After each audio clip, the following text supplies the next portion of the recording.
மகளிர்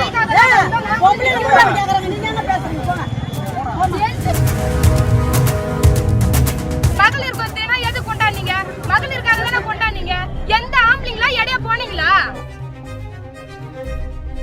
பெண்களுக்கு அவங்க சுதந்திரத்தை ஒழுங்கா கொடுக்கல.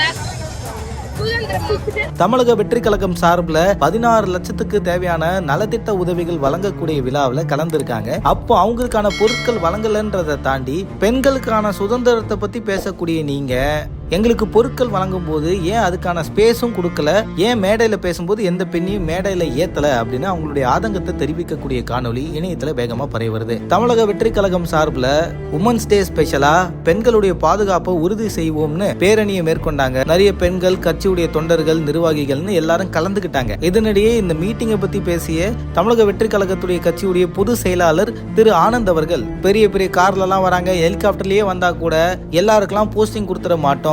ஆரம்பத்துல இருந்து விஜய் அவர்களை தீவிர ரசிகரா இருந்து தொண்டரா மாறினவங்களுக்கு மட்டும்தான் போஸ்டிங் இருக்கு. இது தலைவருடைய உத்தரவு, தளபதியுடைய கட்டளை அப்படின்னு மேடையில ஸ்பீச் எல்லாம் கொடுத்தாரு. பிறகு மகளிர் தின ஸ்பெஷலா நலத்திட்ட உதவிகள் பண்றதுக்கு கிட்டத்தட்ட 16-17 லட்சத்துக்கான பொருட்களை வாங்கிட்டு வந்திருக்கோம். அது எல்லாமே உங்களுக்கு தான் கொடுக்க போறோம்னு மேடையிலேயே பேசியிருந்தாரு. அப்படி பொருட்கள் வழங்கும் போது சிறிதா சலசலப்பு ஏற்பட்டிருக்கு போல.